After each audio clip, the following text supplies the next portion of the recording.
নমস্কার বন্ধুরা, বাঙালি সেরাই হেসেলে সবাইকে স্বাগত।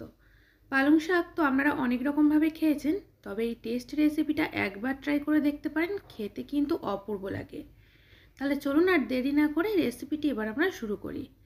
তো এখানে আমি 11টির মতো পালং শাক নিয়ে নিয়েছি। তো একদম প্রথমে এই পালং শাকগুলোকে পরিষ্কার করে বেছে নিতে হবে, কারণ শাকের মধ্যে কিন্তু বালি বা মাটি থেকে থাকে। তো সেই জন্য শাকগুলোকে প্রথমে পরিষ্কার করে বেছে নিচ্ছি।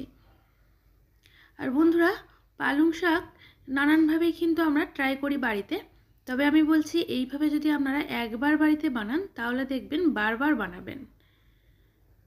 আর এখানে সমস্ত পালং শাক বেছে নেওয়ার পর আমি পরিষ্কার করে ধুয়ে নিয়েছিলাম, তারপর কিন্তু কুচিয়ে নিয়েছি। আপনারা চাইলে কুচিয়ে নেওয়ার পরও কিন্তু ধুয়ে নিতে পারেন। এখানে দেখুন শাকগুলোকে কিন্তু ভালো করে ধুয়ে নিয়েছি। এইবারে একদম ছোট ছোট করে কুচিয়ে নেব।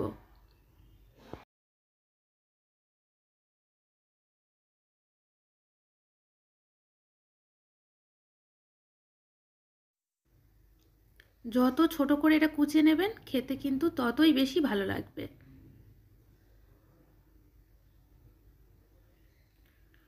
সমস্ত শাক এখানে আমি কুচিয়ে নিয়েছি। তো এবারে এখানে একটা টমেটো নিয়ে নিলাম, একটা বড় সাইজের আলু নিয়ে নিয়েছি, আর নিয়েছি একটা মিডিয়াম সাইজের পেঁয়াজ। তো আলুটাকে ছোট ছোট করে চৌকো চৌকো করে কেটে নিচ্ছি।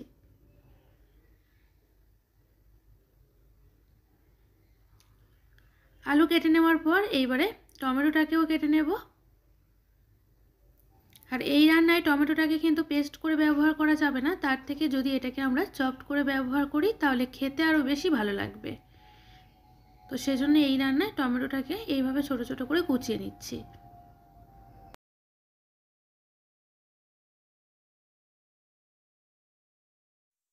তো এইবারে সব শেষে পেঁয়াজটাকেও একদম ছোট ছোট করে কুচিয়ে নেব।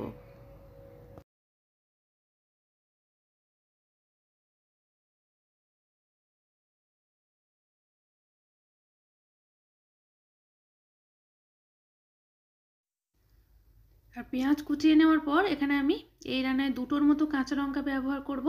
তো কাঁচা লঙ্কা দুটোকেও কুচিয়ে নিচ্ছি। তো সব সবজিগুলো মোটামুটি প্রথমে যদি আমরা হাতের কাছে কুচিয়ে নিই তাহলে রান্নাটা করতে কিন্তু আমাদের প্রত্যেকের সুবিধা হয়। তো এখানে কাটাকাটি আমাদের মোটামুটি কমপ্লিট। তো এবারে গ্যাস অন করে একটা কড়াই বসিয়ে কড়াইতে দিয়ে দিলাম অল্প কিছুটা পরিমাণে সাদা তেল। এখানে আমি 1.5 টেবিল চামচ পরিমাণে সাদা তেল দিয়েছি। তেল গরম হয়ে যাওয়ার পর দিয়ে দিলাম ফোড়নে অল্প একটু গোটা জিরে, আর 4 থেকে 5 কোয়া মতো রসুন থেঁতো করে দিয়ে দিয়েছি। এখানে দেখুন মশলাটা ভাজা ভাজা হয়ে গেছে, মানে রসুন আর জিরেটা বেশ ভাজা ভাজা হয়ে যাওয়ার পর দিয়ে দিচ্ছি কুচিয়ে রাখা পেঁয়াজ। এবার পেঁয়াজটা দেওয়ার পর পেঁয়াজটাকেও কিন্তু এখানে ভালো করে ভেজে নেব। পেঁয়াজ নরম হয়ে গেছে আর কালারও চেঞ্জ হতে শুরু করেছে। এই পর্যায়ে কিন্তু আর বেশিক্ষণ এটাকে ভাজবো না। এইবারে দিয়ে দিচ্ছি কেটে রাখা আলু।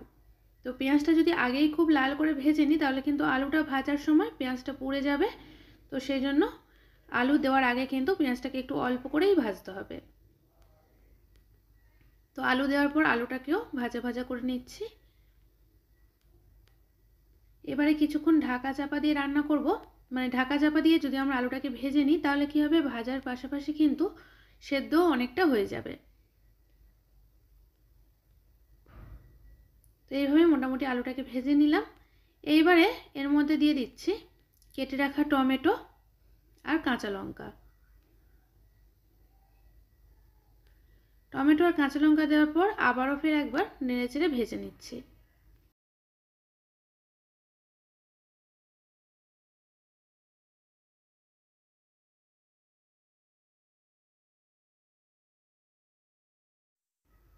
তো প্রায় মোটামুটি মিনিট খানেকের মতো ভেজে নিলাম। টমেটোটাও নরম হতে শুরু করেছে।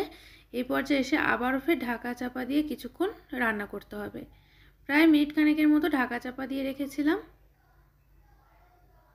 দেখুন এখানে টমেটোটা কিন্তু আরও অনেকটা নরম হয়ে গেছে, আর লবণটা কিন্তু আমি আগে দিইনি, তাহলে টমেটোটা একেবারেই গুলে যেত। তো সেজন্য আমি লবণটা আগে ব্যবহার করিনি। তো এই পর্যায়ে এসে দিয়ে দিলাম পরিমাণ মতো হলুদের গুঁড়ো, আর দিচ্ছি স্বাদ মতো লবণ। এর পাশাপাশি দিয়ে দিচ্ছি কাশ্মীরি লাল লঙ্কার গুঁড়ো।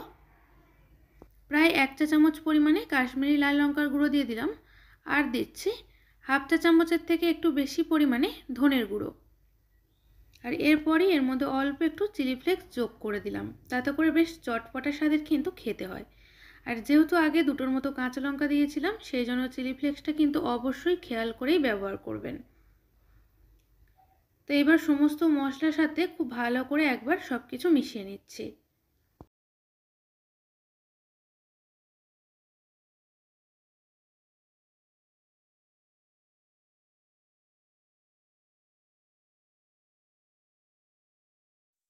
প্রায় দুবার ঢাকা চাপা দিয়ে ভেজে নেওয়ার পর কিন্তু আলুটা এখানে দেখুন অনেকটাই সেদ্ধ হয়ে গেছে। প্রায় মোটামুটি 60 থেকে 70% মতো সেদ্ধ হয়ে গেছে। তো এই পর্যায়ে এসে এর মধ্যে দিয়ে দিচ্ছি পালং শাক।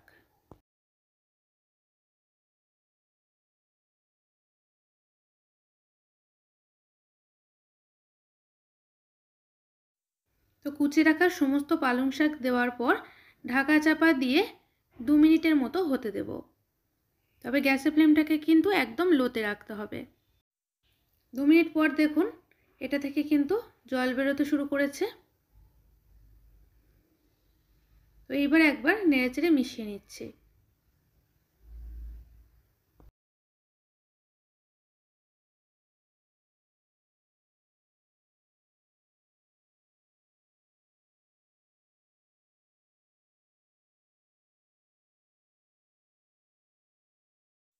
আর যেহেতু আলুটা সেদ্ধ হতে বাকি ছিল, সেজন্য শাক আর আলু একসাথে মিনিট 4-5 মতো রান্না করব। তো মিডিয়াম ফ্লেমে প্রায় মোটামুটি 5 মিনিটের মতো রান্না করার পর এখানে আমি ঢাকনাটা খুলে নিয়েছি। দেখতেই পাচ্ছেন অনেকটা কিন্তু জল বেরিয়েছে। আর এর মধ্যে কিন্তু আলাদা করে আমি কোনো জল ব্যবহার করিনি। তো এইবারে টেস্টটাকে ব্যালেন্স করার জন্য কয়েক দানার মতো চিনি যোগ করে দিলাম। আর এটা কিন্তু বন্ধুরা জল ছাড়াই রান্না করবেন, তবে খেতে কিন্তু বেশি ভালো লাগবে।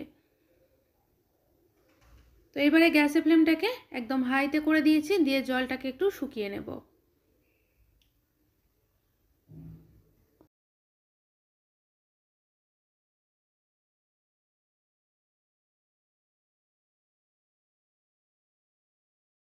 তো এখনও মোটামুটি একটু জলো ভাব রয়ে গেছে, আরও কিছুক্ষণ একটু গ্যাসটাকে জ্বালিয়ে জলটাকে শুকিয়ে নিতে হবে।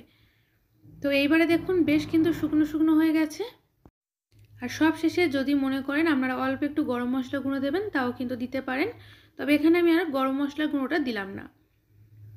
তো এইবারে এই পালং শাকের রেসিপি গরম গরম ভাতের সাথে বা রুটি পরোটার সাথে পরিবেশন করুন। খেতে কিন্তু বন্ধুরা এটা অপূর্ব হয়েছিল, সেই জন্যই আজকে আপনাদের সাথে এটা শেয়ার করলাম। আশা করি আপনাদেরও কিন্তু এটা খেতে ভালো লাগবে। আর ভালো লাগলে একটা লাইক আর শেয়ার করে দেবেন। আর আমার থেকে নিত্য নতুন রেসিপি পেতে চ্যানেলটি সাবস্ক্রাইব করে পাশে থাকা বেল আইকনটি প্রেস করে দেবেন। তাহলে আমি যখনই আমার চ্যানেলে কোনো নতুন ভিডিও ছাড়ব, তার আপডেট আপনাদের কাছে খুব সহজেই পৌঁছে যাবে। আজ তাহলে এই পর্যন্ত, আবারও দেখা হচ্ছে নতুন কোনো রেসিপির সাথে। সবাই ভালো থাকবেন, সুস্থ থাকবেন। ধন্যবাদ।